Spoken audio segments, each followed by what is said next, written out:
আসসালামু আলাইকুম এভরিওয়ান, সবাইকে স্বাগত জানাচ্ছি 10 মিনিট স্কুলের অ্যাডমিশন প্রোগ্রামের সাধারণ জ্ঞান আন্তর্জাতিক পর্বের আজকের লেকচারে। সুপ্রিয় শিক্ষার্থী বন্ধুরা, আজকে আমরা খুবই গুরুত্বপূর্ণ কিছু বিষয় নিয়ে আলোচনা করার জন্য আপনাদের সামনে হাজির হয়েছি এবং আজকে আমি যে বিষয়গুলো নিয়ে আলোচনা করব সেগুলো হচ্ছে, আমরা প্রথমেই মহাদেশ ভিত্তিক অনেকগুলো অবস্থান জেনেছি। আমরা এশিয়া মহাদেশ সম্পর্কে জেনেছি, আমরা ইউরোপ মহাদেশ সম্পর্কে জেনেছি, আমরা উত্তর আমেরিকা মহাদেশ সম্পর্কে জেনেছি। তার মানে হচ্ছে আমাদের কিন্তু জানার দৃষ্টিকোণ থেকে আরো কিছু মহাদেশ বাকি রয়েছে।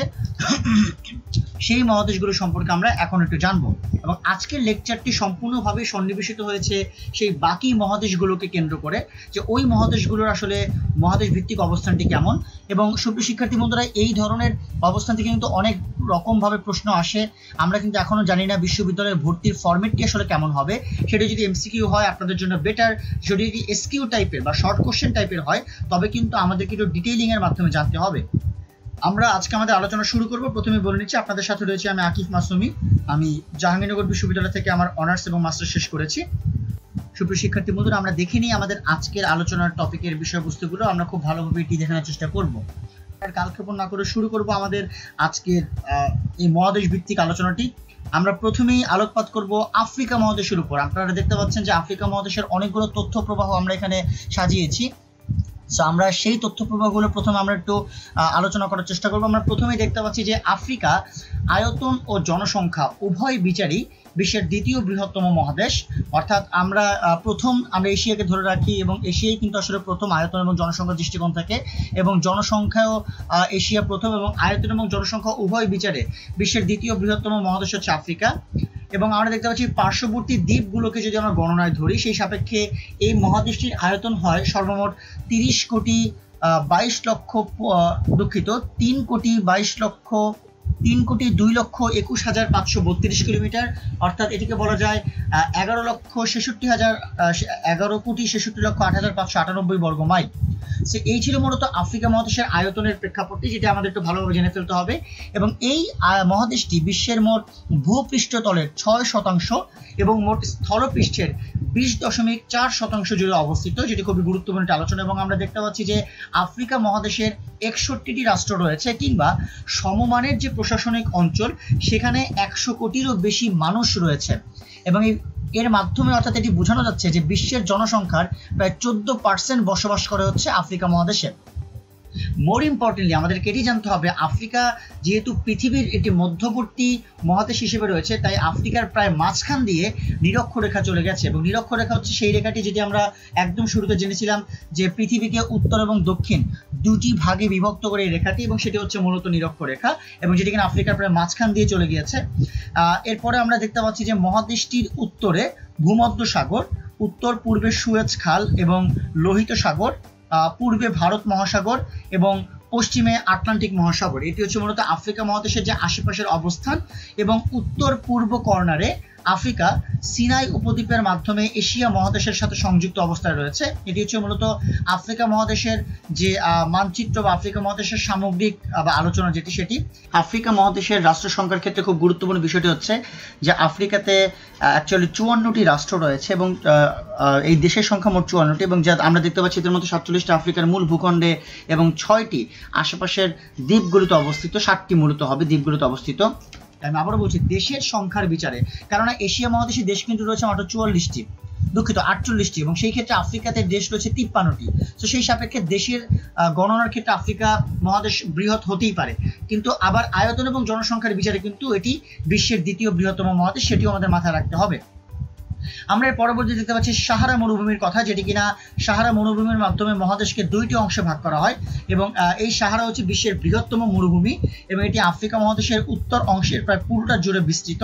এটিও খুবই গুরুত্বপূর্ণ। এবং সাহারার উত্তরে অবস্থিত অঞ্চলকে উত্তর আফ্রিকা বলা হয়, এবং সাহারার দক্ষিণে অবস্থিত আফ্রিকাকে সাহারা নিম্ন আফ্রিকা বলা হয়, এবং সাহারা নিম্ন আফ্রিকাকে অনেক সময় কৃষ্ণ আফ্রিকাও বলা হয়।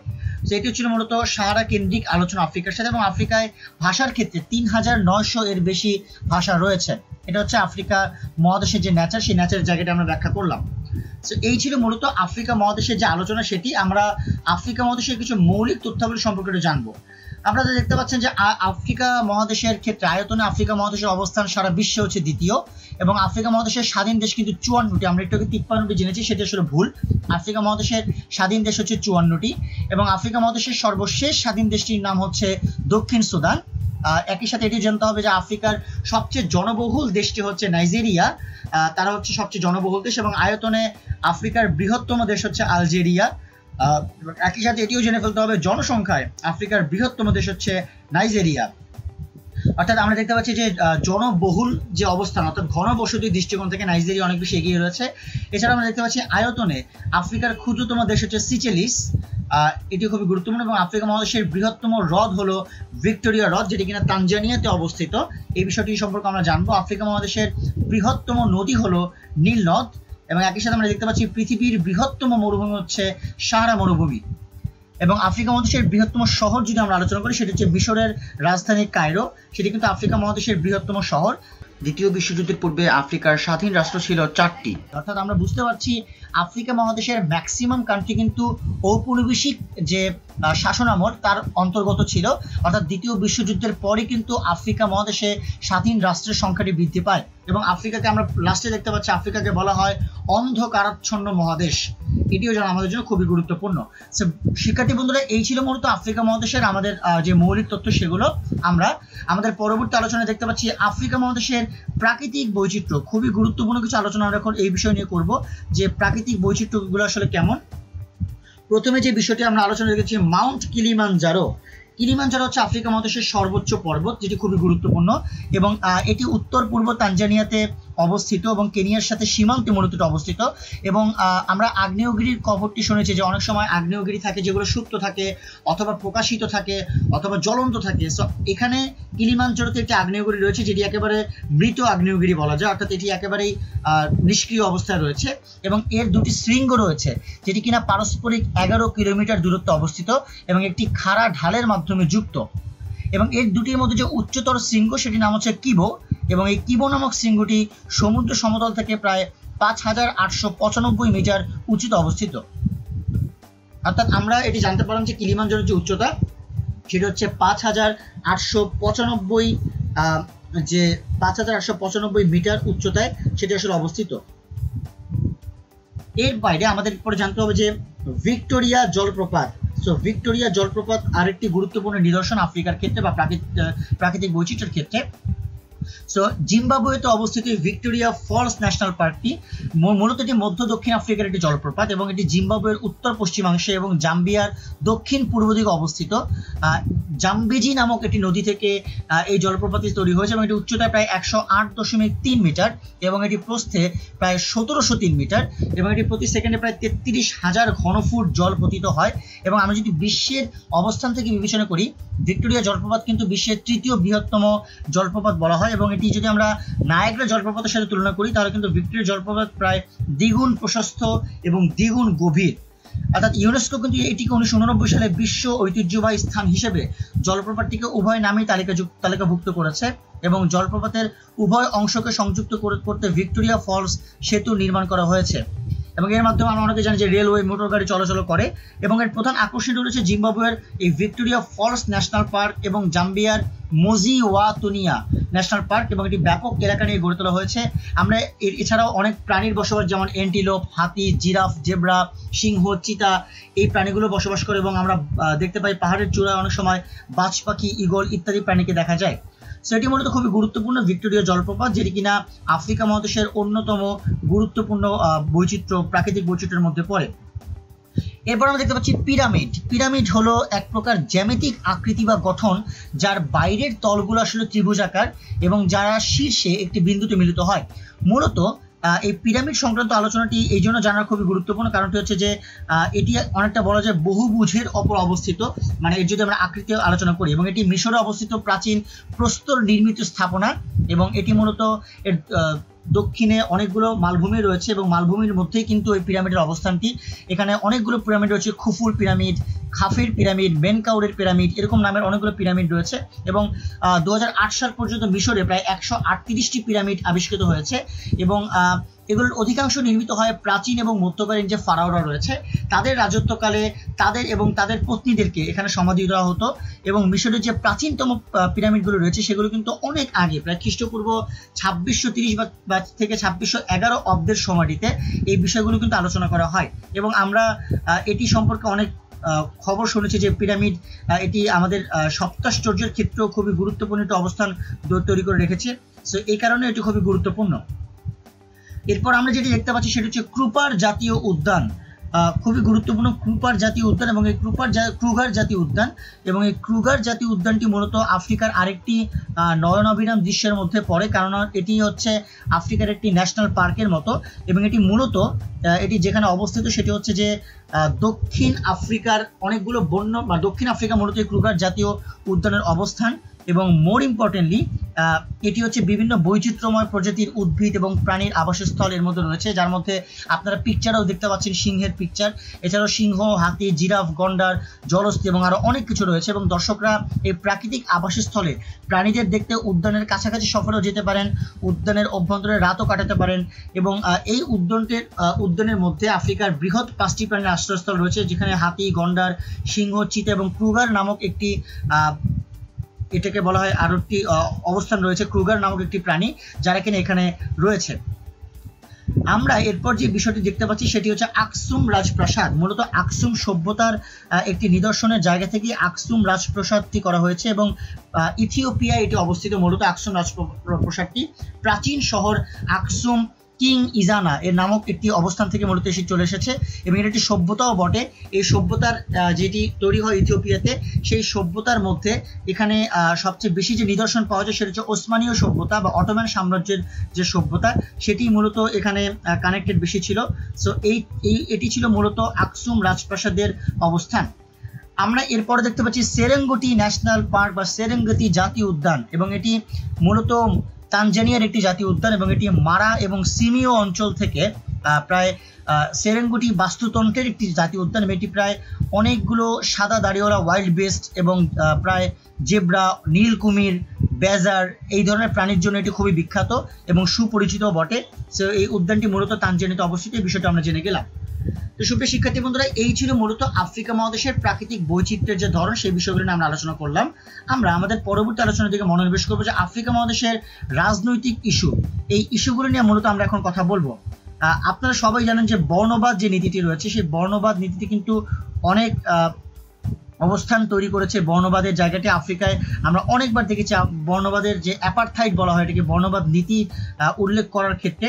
সো এই বর্ণবাদ নীতি উল্লেখ করার ক্ষেত্রে সবার আগে যে মানুষটি কাজ করেন তিনি হচ্ছেন এই অ্যাপারথাইড নিয়ে, তিনি হচ্ছেন নেলসন ম্যান্ডেলা। আমরা তার সম্পর্কে অনেকখানি জানি। তো অ্যাপারথাইড শব্দের অর্থ হচ্ছে বিভাজন বা বিচ্ছিন্নতা। মূলত দক্ষিণ আফ্রিকার দক্ষিণ পশ্চিম আফ্রিকাতে 1948 সাল থেকে 1990 দশক পর্যন্ত একটি জাতিগত বিভাজনের ব্যবস্থা ছিল, যেখানে কিনা শ্বেতাঙ্গ শাসিত সরকাররা এ সময় আইন করে দক্ষিণ আফ্রিকার যে অধিবাসীরা রয়েছে তাদের কৃষ্ণাঙ্গ, শ্বেতাঙ্গ, বর্ণসংকর ইত্যাদি বর্ণে ভাগ করে এবং তাদের উপর অর্থনৈতিকভাবে একটি সংখ্যালঘু টাইপের আধিপত্য তারা প্রকাশ করে এবং এই সাপেক্ষেই কিন্তু এই বর্ণবাদ নীতিটি তৈরি করা হয় আমরা দেখতে পেয়েছি। এবং এই বর্ণবাদের মাধ্যমে যেহেতু রাজনৈতিক এবং অর্থনৈতিক ব্যবস্থা পরিচালনা করা হয় সেহেতু এই টার্মটিকে মূলত অ্যাপারথাইড বলা হয়।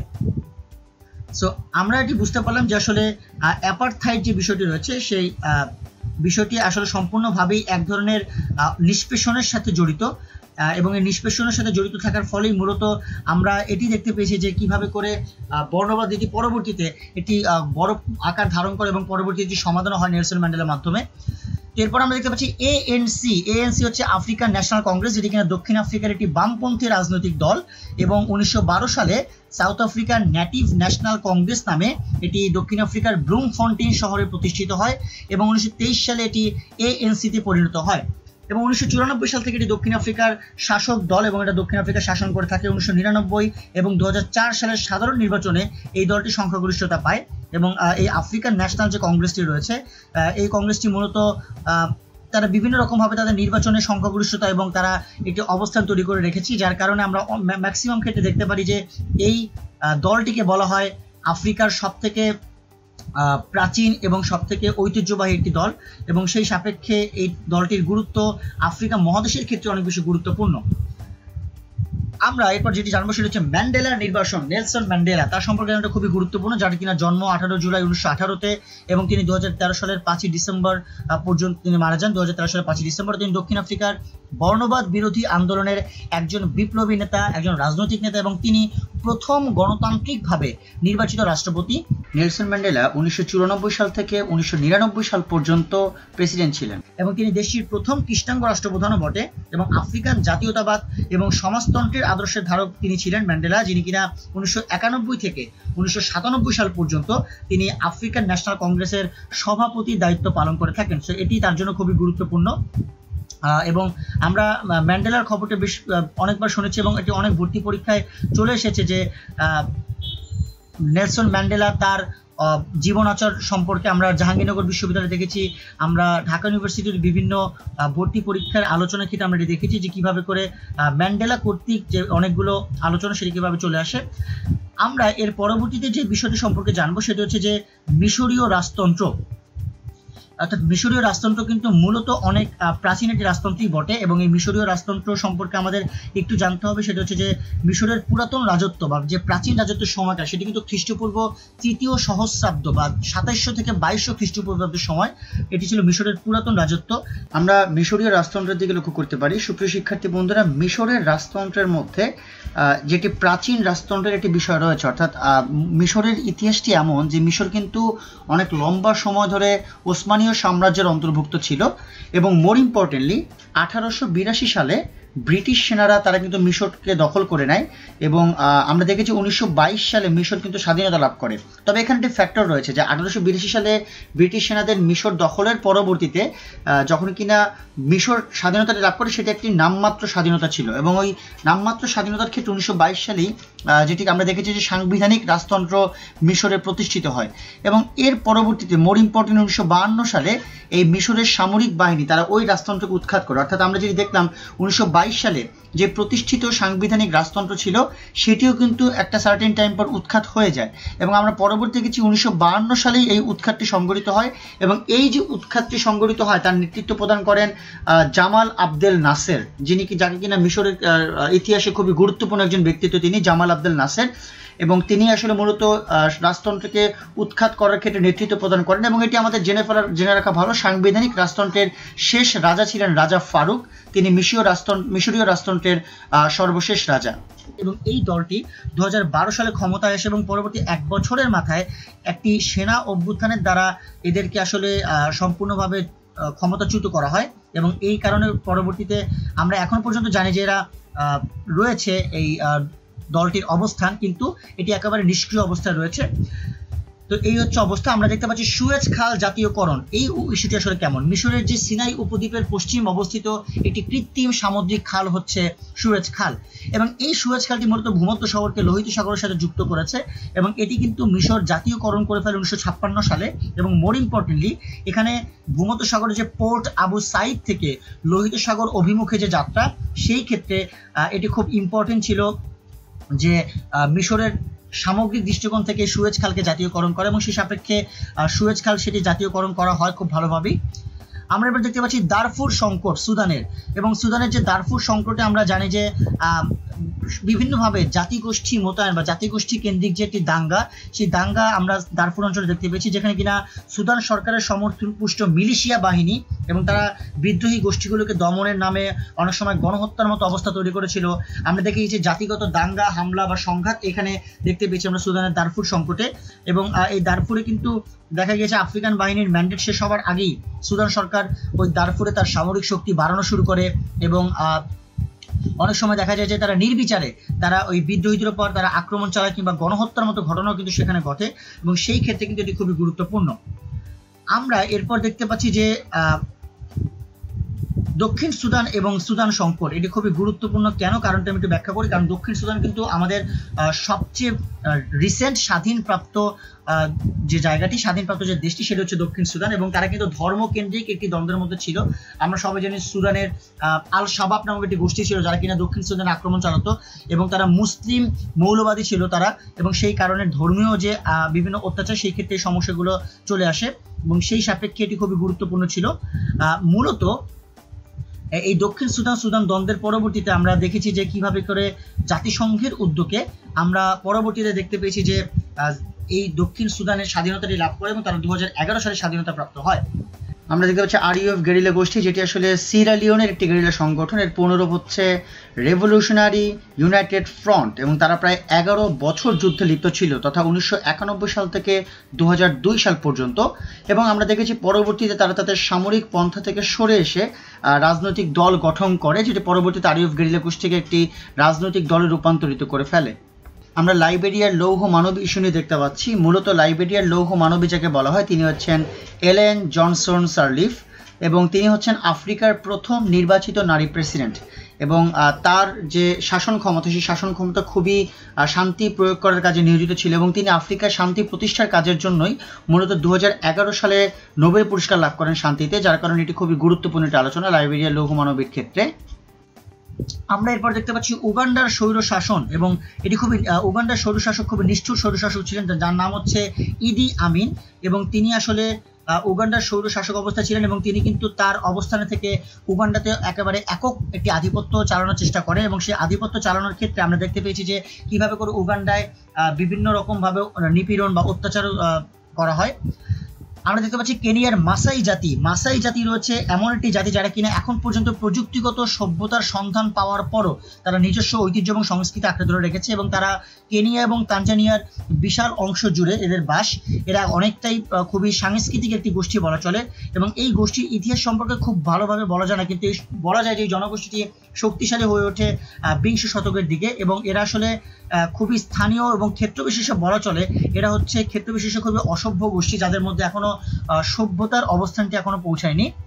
আমরা দেখতে পাচ্ছি বোকো হারাম হচ্ছে মূলত নাইজেরিয়ার উত্তর পূর্বাঞ্চল ভিত্তিক জঙ্গি সংগঠন যারা আল কায়দার মতো সেই পশ্চিমা শিক্ষা সংস্কৃতির বিরুদ্ধে কাজ করে এবং তাদের প্রধান যুদ্ধ পদ্ধতি হচ্ছে আল কায়দার মতো আত্মঘাতী বোমা হামলা এবং তারা আদর্শ বাস্তবায়নে খুবই চরমপন্থী এবং বোকো হারামের যোদ্ধারা এটি ধারণা করা হয় তারা প্রশিক্ষণের জন্য তারা সোমালিয়াতে গমন করে অনেক ক্ষেত্রে। আবার এটিও ধারণা করা হয় যে তাদের যে বর্তমান অবস্থান যে বোকো হারাম গোষ্ঠী তারা কিন্তু নাইজেরিয়াতে অনেক বেশি তাদের অবস্থান তৈরি করে রেখেছে এবং তারা কিন্তু বিভিন্নভাবে হামলা সংঘাত এগুলো চালিয়ে যাচ্ছে। আমরা দেখতে পাচ্ছি লকারবি বিমান হামলা, এটি খুবই আলোচিত একটি বিমান হামলার ঘটনা এবং 1988 সালে স্কটল্যান্ডের লকারবিতে আত্মঘাতী বোমা হামলাটি হয় এবং প্রায় 270 জন যাত্রী মারা যান।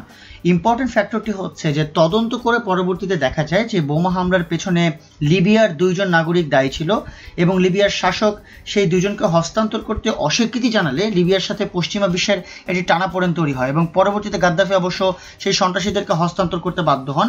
মূলত এইটিই ছিল লকারবি বিমান হামলার যে একটি রাজনৈতিক ইস্যু হিসেবে পরবর্তীতে তৈরি হয়েছিল, সেই বিষয়টা আমরা ব্যাখ্যা করলাম।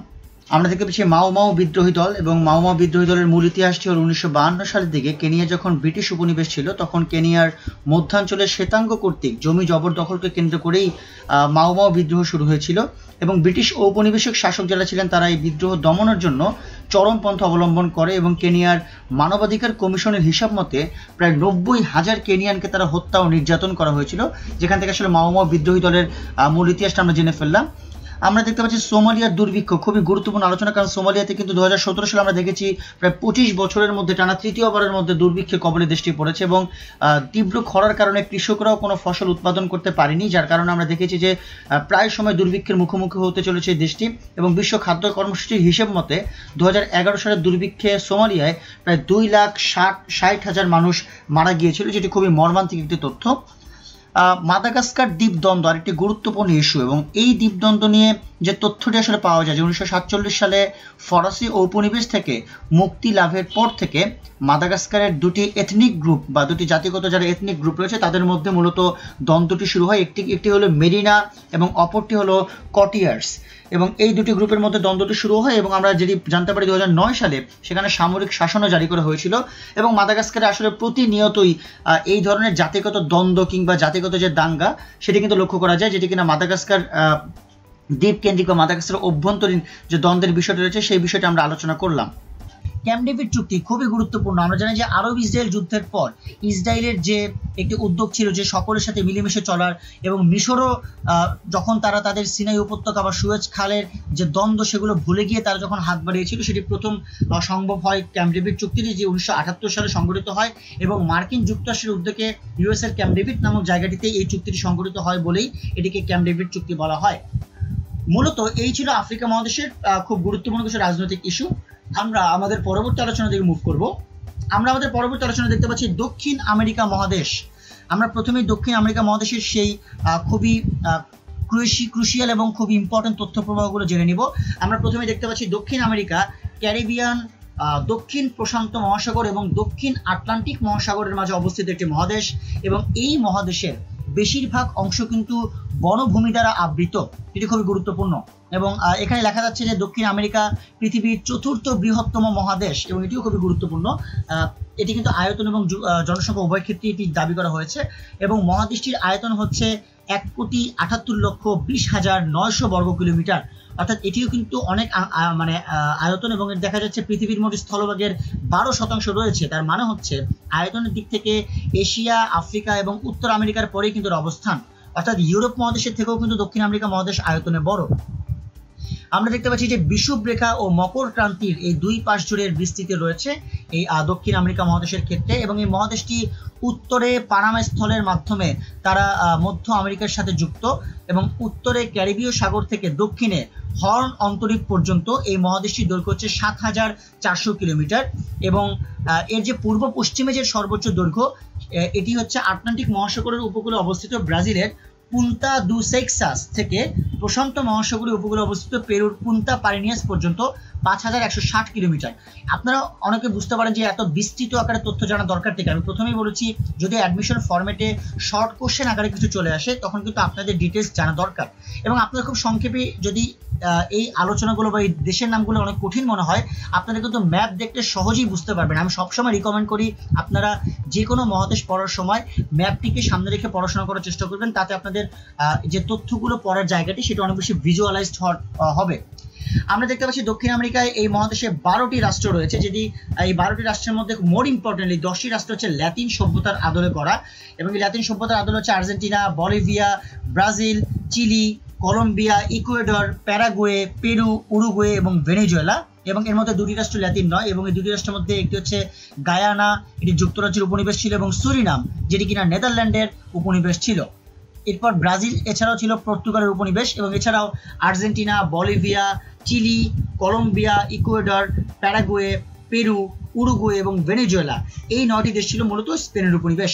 সো আমরা দক্ষিণ আমেরিকা মহাদেশের যে মহাদেশীয় অবস্থানটি রয়েছে এবং একই সাথে রাষ্ট্রভিত্তিক যে অবস্থান সেটিও কিন্তু আমরা জেনে নিতে সক্ষম হলাম, এবং আমরা এরপর একটু জেনে নেব যে দক্ষিণ আমেরিকা মহাদেশের মৌলিক তথ্যাবলী আসলে কেমন। আমরা দেখতে পাচ্ছি দক্ষিণ আমেরিকা মহাদেশের মৌলিক তথ্যগুলো, যে দক্ষিণ আমেরিকা মহাদেশের স্বাধীন রাষ্ট্র হচ্ছে মোট 12টি, যেটি আমরা কিছুক্ষণ আগেই জেনেছি। এছাড়াও দক্ষিণ আমেরিকার আয়তনে বৃহত্তম দেশ হচ্ছে ব্রাজিল, দক্ষিণ আমেরিকার জনসংখ্যায় ক্ষুদ্রতম দেশ হচ্ছে সুরিনাম, অর্থাৎ আমরা দেখতে পেলাম যে ক্ষেত্রফলে তথা আয়তনে এবং জনসংখ্যায় উভয়ভাবেই ক্ষুদ্রতম দেশ। আমরা দেখতে পাচ্ছি দক্ষিণ আমেরিকার দীর্ঘতম নদীর নাম হচ্ছে অ্যামাজন, এবং অ্যামাজন হচ্ছে সারা বিশ্বের দ্বিতীয় দীর্ঘতম নদী, সর্বোচ্চ হচ্ছে নীল নদ আমরা সবাই জানি, এবং অ্যামাজন হচ্ছে দ্বিতীয় দীর্ঘতম নদী বলা চলে, এবং তবে এটি প্রশস্ততার দিক থেকে বা গভীরতার দিক থেকে এটি সবচেয়ে বৃহত্তম বলা চলে অ্যামাজনকে। আমরা দেখতে পাচ্ছি দক্ষিণ আমেরিকার সর্বোচ্চ বিন্দু বা সর্বোচ্চ পর্বত বিন্দুকে বলা হয় মাউন্ট অ্যাকাঙ্গাগুয়া, এটি আমরা বিগত লেকচার বা যেটি আমাদের ছিল সেখানে আমাদের জানার কথা। এছাড়াও দক্ষিণ আমেরিকার সর্বনিম্ন বিন্দু হচ্ছে পেনিনসুলা। আমাদের জানতে হবে বিশ্বের উচ্চতম রাজধানী যেটি কিনা উঁচুতে অবস্থিত সেটা হচ্ছে বলিভিয়ার রাজধানী লাপাজ। এছাড়াও ফুটবলের উর্বর ভূমি বলা হয় দক্ষিণ আমেরিকাকে, কারণ আমরা সবাই সারা বিশ্বে ব্রাজিল, আর্জেন্টিনা এই ফুটবল উপভোগ করে কিন্তু সবাই বড় হয়েছে, সো এই ফুটবলের উর্বর ভূমি বলা হয় মূলত দক্ষিণ আমেরিকাকে। পৃথিবীর সরু রাষ্ট্র বলা হয় বা প্রলম্বিত রাষ্ট্র বলা হয় চিলিকে, এটিও খুবই গুরুত্বপূর্ণ আলোচনা। এছাড়াও দেখতে পাচ্ছি আমরা দক্ষিণ আমেরিকার যে উচ্চতম জলপ্রপাত সেটা হচ্ছে অ্যাঞ্জেলস জলপ্রপাত, এটি দক্ষিণ আফ্রিকার সবচেয়ে উচ্চতম হিসেবে খ্যাত। এছাড়াও চির বসন্তের নগরী বলা হয় ইকুয়েডরের কিটোকে, এটা হচ্ছে চির বসন্তের নগরী হিসেবে খ্যাত। সো এই ছিল মূলত দক্ষিণ আমেরিকা মহাদেশের মৌলিক তথ্যাবলী। আমরা আমাদের পরবর্তী আলোচনার দিকে মুভ করব। আমরা আমাদের পরবর্তী আলোচনায় দেখতে পাচ্ছি সবার আগে যে প্রাকৃতিক বৈচিত্র্যের দৃষ্টিকোণ থেকে যেটি সবার আগে চলে এসেছে সেটা হচ্ছে অ্যামাজন। এবং এই অ্যামাজন নিয়ে এখন আমাদের সবথেকে ইম্পর্টেন্ট আলোচনাটি, যে অ্যামাজন নদী না বরঞ্চ অ্যামাজন অরণ্য নিয়ে আমরা এখন একটা আলোচনা করব এবং এই অ্যামাজনের অবস্থানগুলো নিয়ে। মূলত যদি নদীর কথা বলতে হয় তাহলে নদীর কথা বলতে গেলে কিন্তু অ্যামাজন যে নদীটি সেটি কিন্তু দ্বিতীয় বৃহত্তম, আমরা প্রথমেই বলেছি।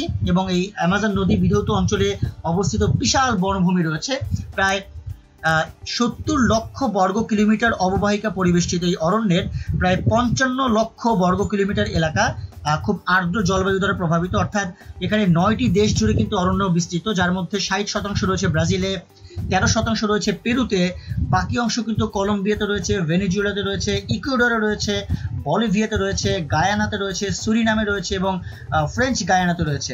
সো পৃথিবী জুড়ে যে রেইন ফরেস্টের আমরা কথা বলি, সেই রেইন ফরেস্টের অর্ধেকটাই কিন্তু এই অ্যামাজন অরণ্যের মধ্যে রয়েছে। এছাড়াও নানা রকম প্রজাতির বাসস্থান হিসেবে এই অ্যামাজন সমৃদ্ধ, যেখানে প্রায় 390 বিলিয়ন বৃক্ষ রয়েছে, যেগুলো প্রায় 16,000 প্রজাতিতে বিভক্ত। তো আপনারা বুঝতেই পারছেন এর যে গুরুত্ব জায়গাটি সেটি কতটা বেশি। এবং পৃথিবীর 20% অক্সিজেন আসে অ্যামাজন থেকে এবং একে পৃথিবীর ফুসফুসও বলা হয়। এবং বর্তমানে কিন্তু এটি প্রাকৃতিক সপ্তাশ্চর্যের একটি। এবং এই যে বনের নদীটি অর্থাৎ অ্যামাজন নদীটি কিন্তু বেশিরভাগ নদীর উৎস এবং এই নদী বিশ্বে প্রচুর পানির যোগান দিয়ে থাকে। এছাড়াও অ্যামাজনে প্রায় 45 লাখ প্রজাতির পোকামাকড়, 428 প্রজাতির উভচর, 378 প্রজাতির সরীসৃপ এবং 427 প্রজাতির স্তন্যপায়ী প্রাণী রয়েছে। এবং অ্যামাজন নদীতেও কিন্তু প্রায় 3000 প্রজাতির মাছ ও জলজ প্রাণী রয়েছে। তো আপনারা বুঝতেই পারছেন যে অ্যামাজন হচ্ছে মূলত সামগ্রিক দৃষ্টিকোণ থেকে দক্ষিণ আমেরিকা মহাদেশের প্রাকৃতিক বৈশিষ্ট্যের দৃষ্টিকোণ থেকে অনেক বেশি আগানো বা অনেক বেশি ইম্পর্টেন্ট। আমরা এরপরে দেখতে পাচ্ছি অ্যাঞ্জেল জলপ্রপাত। অ্যাঞ্জেল জলপ্রপাত হচ্ছে ভেনেজুয়েলার একটি জলপ্রপাত এবং এটি বিশ্বের সর্বোচ্চ নিরবিচ্ছিন্ন জলপ্রপাত, যার উচ্চতা হচ্ছে 979 মিটার এবং গভীরতা হচ্ছে 807 মিটার এবং এটি ইউনেস্কো দ্বারা খ্যাত বিশ্বের ঐতিহ্যবাহী স্থানের অংশ এবং এটি খুবই গুরুত্বপূর্ণ বটে। আমরা এই অ্যাঞ্জেল জলপ্রপাতের যে দৃষ্টিকোণ থেকে আমরা দেখতে পেয়েছি যে এটি অ্যাঞ্জেল জলপ্রপাতটি ভেনেজুয়েলার যে অঞ্চলগুলো রয়েছে সেই ভেনেজুয়েলার ক্ষেত্রে এটি খুবই গুরুত্বপূর্ণ অবস্থানে রয়েছে। এবং আমরা নায়াগ্রা জলপ্রপাতের সাথেও যদি আমরা কোনো কারণে তুলনা করি সেক্ষেত্রেও কিন্তু এই অ্যাঞ্জেল জলপ্রপাতটি দক্ষিণ আমেরিকার প্রাকৃতিক বৈচিত্র্য দৃষ্টিকোণ থেকে খুবই গুরুত্বপূর্ণ একটি অবস্থান দখল করে থাকবে। আমরা এরপরে যে অবস্থানটি দেখতে পাচ্ছি আতাকামা মরুভূমি। আতাকামা মরুভূমি মূলত উত্তর চিলিতে অবস্থিত একটি শীতল, শুষ্ক এবং বৃষ্টিবিহীন মরুভূমি অঞ্চল, কারণ এর পশ্চিম হচ্ছে প্রশান্ত মহাসাগর উপকূলস্থিত পর্বতমালা, যেটি কিনা যার স্থানীয় নাম হচ্ছে কোর্দিলেরা দে লা কোস্তা এবং পূর্বে এটি আসলে আন্দিস পর্বতমালা দ্বারা আবদ্ধ। উত্তরে এই মরুভূমিটি প্রায় তারাপাকা নামক একটি অঞ্চল হয়ে পেরু সীমান্ত পর্যন্ত চলে গিয়েছে এবং এটি 100 বছরে গড়ে মাত্র 3 থেকে 4 বার বৃষ্টিপাত হয়, যেটি খুবই অবাক করার একটি বিষয়। বাট এটি সত্য যে এটি 100 বছরে মূলত 3 থেকে 4 বার শুধুমাত্র এখানে বৃষ্টিপাত হয়। আমরা দেখতে পাচ্ছি আন্দিস পর্বতমালা বা পর্বত শ্রেণী এর পরবর্তীতে আন্দিজ পর্বতমালা, এটি কিন্তু পৃথিবীর দীর্ঘতম পর্বতমালা বলা হয় এবং কেননা এটি দক্ষিণ আমেরিকার পশ্চিম উপকূলীয় অঞ্চল জুড়ে এটি বিস্তৃত এবং এই পর্বতমালার দৈর্ঘ্য কমপক্ষে 7000 কিলোমিটার এবং এর গড় প্রস্থ হচ্ছে প্রায় 500 কিলোমিটার এবং এই পর্বতমালার গড় উচ্চতা প্রায় 4000 মিটারের মতো। সেটিও খুবই গুরুত্বপূর্ণ আন্দিজ পর্বতমালা এবং এটি কিন্তু দক্ষিণ আমেরিকার খুবই গুরুত্বপূর্ণ একটি অবস্থান দখল করে রেখেছে। আমরা এরপর দেখতে পাচ্ছি ইগুয়াসু জলপ্রপাত এবং ইগুয়াসু জলপ্রপাতটি কিন্তু খুবই গুরুত্বপূর্ণ এই অর্থে কারণ এটি দক্ষিণ আমেরিকার প্রাকৃতিক বৈচিত্র্যের ক্ষেত্রে খুব গুরুত্বপূর্ণ জলপ্রপাত এবং এটি আর্জেন্টিনাতে 80% রয়েছে এবং ব্রাজিলে 20% রয়েছে এবং মূলত এবং এটি আর্জেন্টিনা এবং ব্রাজিলের সীমান্তবর্তী অবস্থানে অবস্থিত। এটি দক্ষিণ আমেরিকার একটি প্রাকৃতিক বিস্ময় বলা চলে কারণ ইগুয়াসু নদী যেখানে পারানা নদীর সাথে মিলিত হয়েছে তার 24 কিলোমিটার পূর্বে এই জলপ্রপাতটি অবস্থিত, অর্থাৎ পাহাড়ি ঝর্ণা দ্বারা প্রায় 73 মিটার নিচে এখানে পতিত হয় এবং বর্ষাকালে এর যে প্রশস্ততা প্রায় 4 কিলোমিটারের মতো অবস্থান তৈরি করে এবং এটি প্রায় 730 মিটার প্রস্থের জলপ্রপাত হিসেবে নির্ধারিত। সো ইগুয়াসু জলপ্রপাতের যে আলোচনাটি আমরা করলাম এটিও কিন্তু মূলত যেটিকে বলা হয় যে দক্ষিণ আমেরিকা মহাদেশের ক্ষেত্রে প্রাকৃতিক বৈচিত্র্যের খুবই ইম্পর্টেন্ট একটি ধারণা হচ্ছে এটি।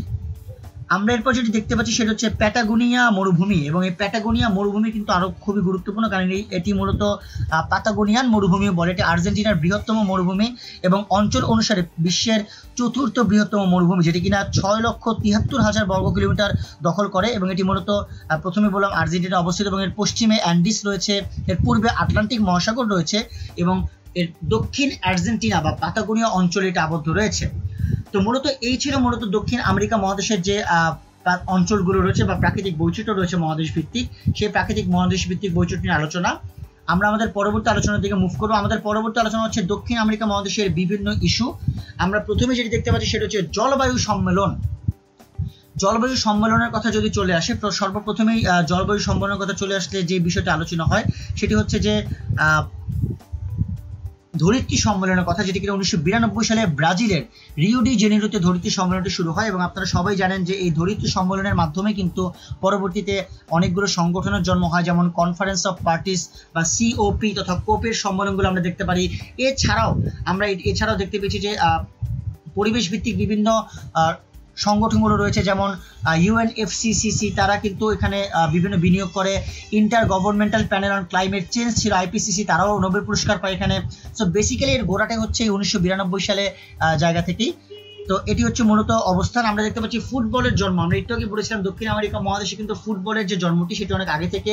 আমরা 1930 সালের পরবর্তীতে উরুগুয়েতে দেখেছি, এরপর 1934 সালে ব্রাজিলে দেখেছি, এবং অনেক বিখ্যাত খেলোয়াড়ের নাম আমাদের সবার জানা রয়েছে, জিকো, পেলে, দিয়েগো ম্যারাডোনা, কিংবা বর্তমান সময়ে লিওনেল মেসি, কিংবা হচ্ছে ব্রাজিলের নেইমার। এরকম আরো অনেক ভক্ত পাওয়া যাবে ফুটবলের, যাদের ফুটবল ক্রেজ সম্পূর্ণ দক্ষিণ আমেরিকা মহাদেশের এই রাষ্ট্র দুটিকে ঘিরে, অর্থাৎ ব্রাজিল এবং আর্জেন্টিনাকে ঘিরে। সেই সাপেক্ষে এটি খুবই গুরুত্বপূর্ণ। এবং আমরা এরপর দেখতে পাচ্ছি ফকল্যান্ড দ্বীপপুঞ্জ। ফকল্যান্ড দ্বীপপুঞ্জ নিয়ে যাদের মধ্যে বিরোধ রয়েছে, সেই বিরোধটি রয়েছে মূলত যুক্তরাজ্য এবং আর্জেন্টিনার মাঝে। এবং মোর ইম্পর্টেন্টলি এই বিরোধটি কিন্তু অনেক আগে থেকে ছিল, বা বিরোধ রয়েছে আসলে বর্তমানে। এবং এর একটি নীতিবাক্য রয়েছে ফকল্যান্ড দ্বীপপুঞ্জে, যেটা পালন করেছিল, সেটার নীতিবাক্য রয়েছে ডিজায়ার দ্য রাইট। এবং এই ফকল্যান্ড যুদ্ধও কিন্তু সংঘটিত হয় আর্জেন্টিনা এবং ইংল্যান্ডের মধ্যে, যেটি কোনো খুবই গুরুত্বপূর্ণ একটি বিষয়। ফকল্যান্ড দ্বীপপুঞ্জ নিয়ে বলা যায় ব্রিটেনের রানী মার্গারেট থ্যাচার, তিনি মূলত আর্জেন্টিনার থেকে এই ফকল্যান্ড দ্বীপকেন্দ্রিক যুদ্ধ 1982 সালে যেটি হয়, এবং সেই দ্বীপ দখল করে নেওয়ার ক্ষেত্রে শক্ত ভূমিকা তিনি পালন করে থাকেন, যেটি খুব গুরুত্বপূর্ণ। সো এর পরবর্তীতে আমরা যেটি জানবো সেটা হচ্ছে চে গুয়েভারা সম্পর্কে। চে গুয়েভারা হচ্ছে, তার পুরো নাম আর্নেস্তা চে গুয়েভারা। তিনি একজন আর্জেন্টিনীয় মার্ক্সবাদী, একজন বিপ্লবী, একজন চিকিৎসক, লেখক, বুদ্ধিজীবী, গেরিলা নেতা, একজন কূটনীতিবিদ, তিনি একজন সামরিক তত্ত্ববিদ, এবং সব থেকে বড় কথা তিনি কিউবার বিপ্লবের প্রধান ব্যক্তিত্ব বলা চলে। তার প্রকৃত নাম ছিল আর্নেস্তা গেভারা দে লা সেরনা, এবং তিনি সারা বিশ্বে লা চে বা চে নামেই পরিচিত মূলত। এবং তিনি আসলে 1928 সালের 14 জুন আর্জেন্টিনা জন্মগ্রহণ করেন, এবং তিনি 1967 সালের 9 অক্টোবর তিনি বলিভিয়া মারা যান। তার যে একটি সমাজতান্ত্রিক আদর্শ বা তার যেটি বিপ্লব, সেই বিপ্লবটি কিন্তু আমরা অনেক ক্ষেত্রেই দেখেছি যে কিভাবে করে তারা বিভিন্ন রকমভাবে সমাজতান্ত্রিক বিপ্লবকে সংগঠন করার চেষ্টা করে। এবং পরবর্তীতে আমরা দেখেছি যে বলিভিয়াতে বিশেষ করে কিভাবে করে এই সমাজতান্ত্রিক অবস্থানগুলোকে অনেক বড় আকারে বা অনেক গুরুত্বপূর্ণ আকারে ধরে নেওয়া হয়। এবং এই পরবর্তী যে সমাজতান্ত্রিক বিপ্লব সেটি কিন্তু চে গুয়েভারার নামের সাথেই কিন্তু সম্পর্কিত, এবং এই কারণে বলা চলে যে চে গুয়েভারা তার যে অবস্থান বা তার যে বিপ্লবের অবস্থানগুলো রয়েছে সেগুলো কিন্তু সারা বিশ্ব ধরে রাখতে সক্ষম হয়েছে। আমরা দেখতে পাচ্ছি ইনকা সাম্রাজ্য। ইনকা সাম্রাজ্য হচ্ছে মূলত এটি সভ্যতা, ইনকা সভ্যতা থেকে এসেছে, এবং এটি দক্ষিণ আমেরিকার প্রাচীন সভ্যতা। এবং ধারণা করা হয় ইনকা সভ্যতার মানুষ আমেরিকার অন্যান্য লোকদের মতোই বেরিং প্রণালী পার হয়ে এশিয়া থেকে আমেরিকা মহাদেশে পা রেখেছিল, এবং তারা নানাভাবে বিভক্ত হয়ে এই মহাদেশের বিভিন্ন স্থানে তারা বসতি স্থাপন করে। এবং এর নামকরণ করা হয় যে পেরুর আন্দিস পর্বতমালার ইনকা সভ্যতা, কারণ ইনকা শব্দের অর্থ হচ্ছে সূর্যের সন্তান, এবং তারা একটি যুদ্ধবাদ জাতি ছিল। এবং তারা সাধারণত যে অঞ্চলটি ছিল কুচকো নামক অঞ্চল ছিল, সেই অঞ্চলে তাদের যে জনগোষ্ঠী তাদের ইনকা বলা হতো, এবং তাদের একটা রাষ্ট্রীয় ভাষা ছিল যার নাম ছিল কেচুয়া। সো এই ভাষাটিও তারা আসলে ধারণ করত। আমরা দেখতে পাচ্ছি মাদক দ্রব্য যে উৎপাদন এবং চোরাচালান, যেটি কিনা অনেক বেশি সংগঠিত হতো, সেটি হচ্ছে যে কিউবা এবং কিউবার যে গেরিলার গোষ্ঠীগুলো রয়েছে এবং তাদের সাথে যে বলিভিয়া ভেনেজুয়েলার কানেকশন তাদের সাথে। সো বেসিক্যালি এই কনসেপ্টের সাথেই মূলত আমরা মাদক দ্রব্য উৎপাদন এবং চোরাচালানটি দেখতে পারি। এরপর আমরা দেখতে পাচ্ছি ফার্ক গেরিলা গোষ্ঠী। সো ফার্ক গেরিলা গোষ্ঠী কিন্তু কলম্বিয়ার একটি গেরিলা গোষ্ঠী, এবং মূলত বর্তমানে এই গেরিলা গোষ্ঠীর অস্তিত্বটি নেই, কারণ প্রায় কলম্বিয়ায় 5 দশকব্যাপী যুদ্ধের অবসান ঘটিয়ে ফার্ক বিদ্রোহীদের সাথে সরকার শান্তি চুক্তি স্বাক্ষর করে, যার কারণে কলম্বিয়ার যে প্রেসিডেন্ট তিনি শান্তি পুরস্কার পান হুয়ান ম্যানুয়েল স্যান্টোস। এবং তিনি এটিও বলেছেন শান্তি চুক্তি এমন একটি বিষয় যারা অপরাধ নির্যাতন করেছে এই কনসেপ্ট থেকে তাদের জন্য এটি খুব ভালো একটা অবস্থান। এবং যদিও এই শান্তি চুক্তিতে কোনো সাধারণ ক্ষমতার ব্যবস্থা ছিল না, তারপরও এই জায়গা থেকে ফার গেরিলাদেরকে তারা খুব ভালোভাবেই এই বিষয়টিকে ম্যানেজ করে ফেলে। আমরা দেখতে পারি নিরাপত্তা পরিষদের সদস্য প্রার্থিতার বিষয়টি যদি আমরা একটু খেয়াল করি, নিরাপত্তা পরিষদের মূল কথা হলো জাতিসংঘে ব্রাজিল দক্ষিণ আমেরিকার প্রতিনিধি হিসেবে তারা নিরাপত্তা পরিষদের যে স্থায়ী পদ বা যেটিকে আমরা ভেটো পদ বলে থাকি, ভেটো অধিকারের বিষয়টি, সেই ভেটো পদের জন্য তারা বহুদিন ধরে আবেদন করে আসছে। মূলত এটিকেই ইন্ডিকেট করা হচ্ছে যে নিরাপত্তা পরিষদের সদস্য প্রার্থীদের বিষয়টি, অর্থাৎ ব্রাজিলের জাতিসংঘ নিরাপত্তা পরিষদে সদস্য লাভ করার যে অবস্থানটি। আমরা দেখতে পাচ্ছি নিকোলাস মাদুরো সরকার, এই নিকোলাস মাদুরো সরকার বলার কারণ হচ্ছে ভেনেজুয়েলার একটি সংঘাত চলছে বা সংকট চলছে। আপনারা টানা দুটি দেখলেই বুঝতে পারবেন যে ভেনেজুয়েলা যুক্তরাষ্ট্রের দ্বন্দ্ব। নিকোলাস মাদুরো সরকার তারা কিন্তু ভেনেজুয়েলার যে সেনাবাহিনী এবং তারা কিন্তু এই বছরে তারা ক্ষমতায় অধিষ্ঠিত রয়েছে এবং এই সেনাবাহিনী নিকোলাস মাদুরো তারা তাদের প্রেসিডেন্টের প্রতি বিশ্বাস রাখতে চাচ্ছে এবং এখানে একটি বিপক্ষ দল দাঁড়িয়ে গেছে যারা কিনা বিরোধী দলের নেতা এবং তিনি স্বঘোষিত অন্তর্বর্তী প্রেসিডেন্ট, তার নাম হচ্ছে জুয়ান গুয়াইদো, যাদেরকে কিনা যুক্তরাষ্ট্র ওই গুয়াইদোকে অন্তর্বর্তীকালীন নেতা হিসেবে স্বীকৃতি দিয়েছে। এরপরই আমরা দেখেছি নিকোলাস মাদুরো যুক্তরাষ্ট্রের সাথে সকল ধরনের সম্পর্ক বিচ্ছিন্ন করে এবং এই বিষয়টি আমরা লক্ষ্য করতে পারি যে বিভিন্ন সন্দেহজনক স্বার্থ হাসিলের জন্য তারা কখনো নতুন করে কোনো ধরনের সম্পর্ক তারা যুক্তরাষ্ট্রের সাথে বিল্ড আপ করবে না। আমরা এটিও দেখেছি যে কিভাবে করে যুক্তরাষ্ট্র পরবর্তীতে ভেনেজুয়েলার যে রাষ্ট্রীয় তেল কোম্পানি রয়েছে PDVSA, তাদের সাথেও কিভাবে তারা এই অবস্থানটি তারা সংযুক্ত করে রেখেছিল, যার কারণে আমরা একটি দ্বন্দ্বের আভাস এটি দেখতে পেয়েছি। সেই সাপেক্ষে বলা হয়েছে যে ভেনেজুয়েলা যুক্তরাষ্ট্রের দ্বন্দ্বের কথা।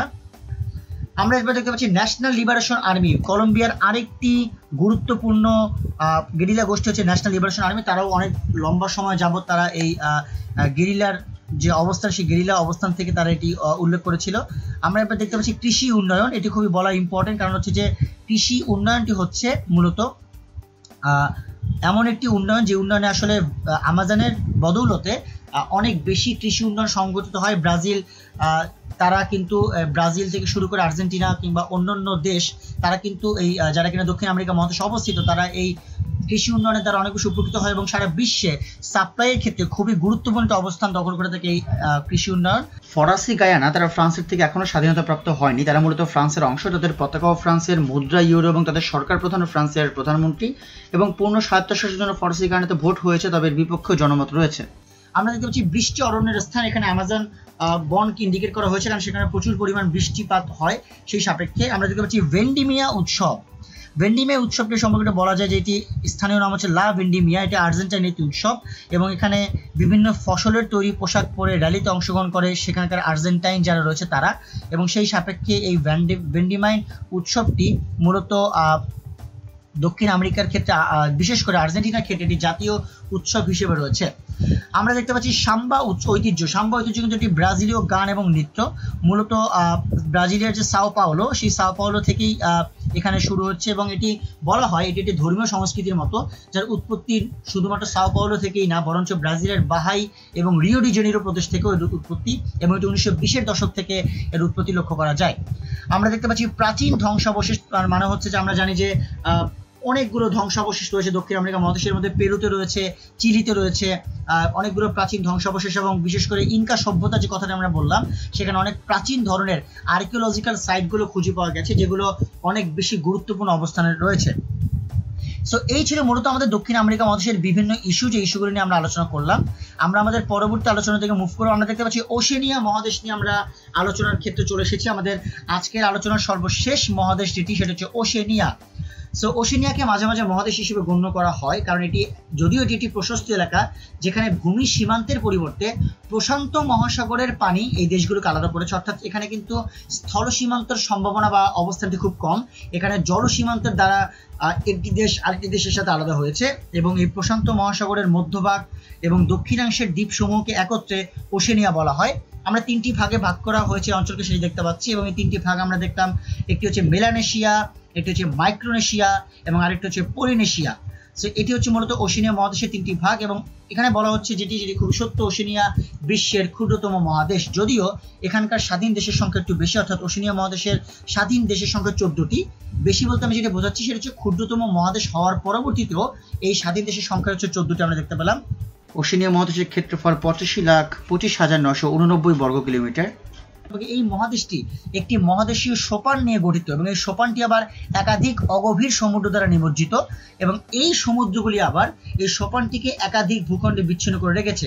আমি একটি উদাহরণ এখানে দিয়েছি যাতে আপনারা বুঝতে পারেন, যেমন আরাফুরা সাগর এবং টরেস প্রণালী কর্তৃক নিউ গিনি এবং বাস প্রণালী কর্তৃক তাসমানিয়া অস্ট্রেলিয়ার মূল ভূখণ্ড থেকে বিচ্ছিন্ন হয়েছে। সুতরাং আপনারা আশা করি বুঝতে পেরেছেন যেখানে স্থল সীমান্ত সম্ভাবনা নেই বললেই চলে, এখানে পুকুর প্রণালী বা জলসীমার মাধ্যমে কিন্তু একটি দেশ আরেকটি দেশকে আলাদা করতে সক্ষম হয়।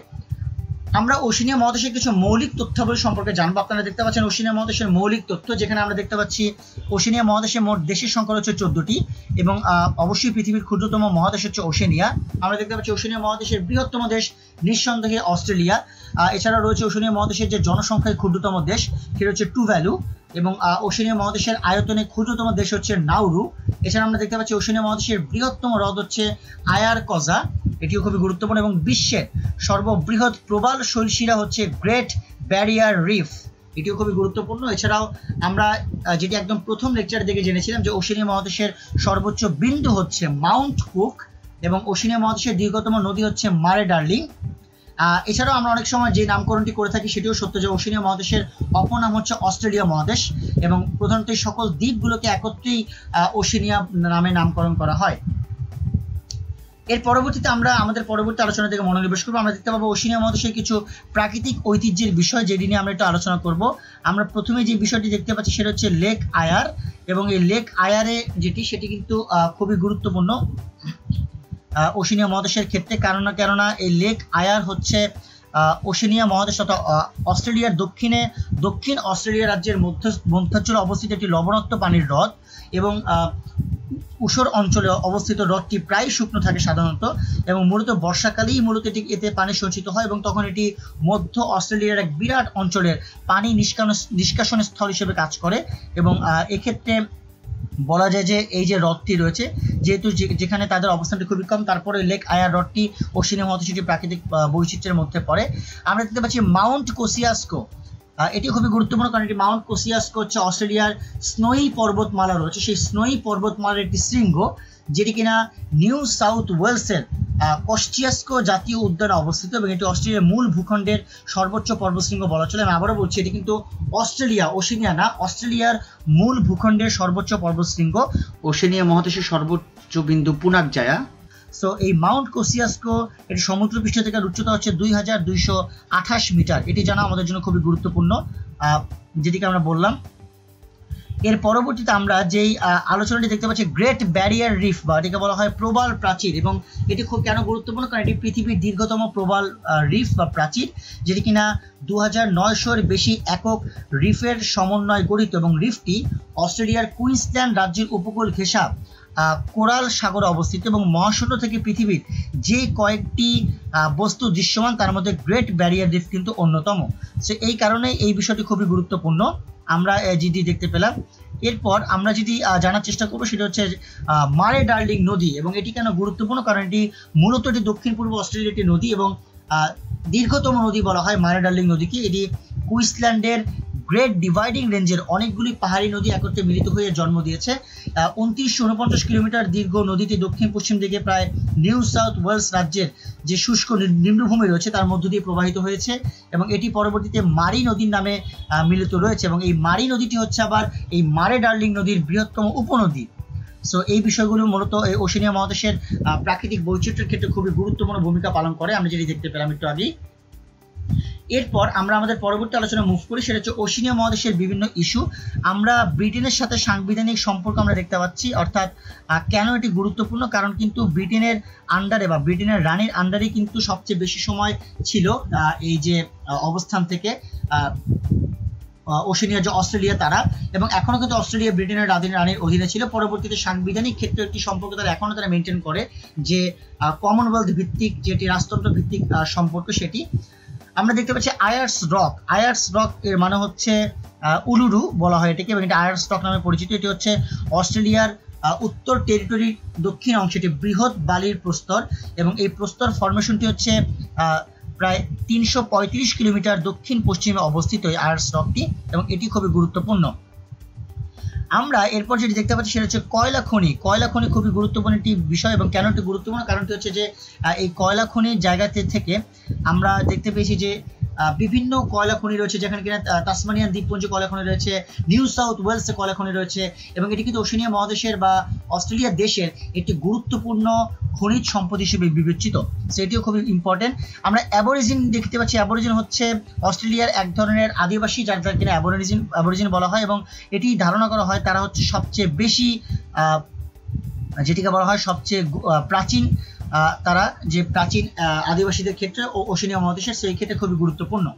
আমরা দেখতে পাচ্ছি পলিনেশিয়ান অঙ্গরাজ্য। পলিনেশিয়ান অঙ্গরাজ্য নিউজিল্যান্ড যে জায়গা থেকে এবং পলিনেশিয়ান জায়গা থেকে এটি একটি রাজ্য বলা চলে, যেখানে কিনা নিউজিল্যান্ডে অবস্থিত রয়েছে এবং প্রায় মধ্য এবং দক্ষিণ প্রশান্ত মহাসাগরে এটি বিক্ষিপ্তভাবে ছড়িয়ে রয়েছে। এখানে 1000টিরও বেশি দ্বীপ রয়েছে এবং এটিকে বৃহত্তর ওশেনিয়া অঞ্চলের একটি উপ অঞ্চল হিসেবে গণ্য করা হয়, এবং এই পলিনেশিয়ার আদি অধিবাসীদেরকেও কিন্তু পলিনেশীয় নামে অভিহিত করা হয়। এবং এর মধ্যে অনেক সাধারণ বৈশিষ্ট্য রয়েছে, যেমন তারা পলিনেশীয় ভাষা পরিবার কিংবা সংস্কৃতি বিশ্বাস এই বিষয়গুলোকে তারা মেনটেন করে থাকে। আমরা দেখতে পাচ্ছি নিউজিল্যান্ডের নারীদের ভোটাধিকার, এটি খুবই গুরুত্বপূর্ণ। আমরা দেখতে পাচ্ছি নিউজিল্যান্ডের নারীদের ভোটাধিকার, যেটা আমরা অনেক আগেই দেখতে পাই।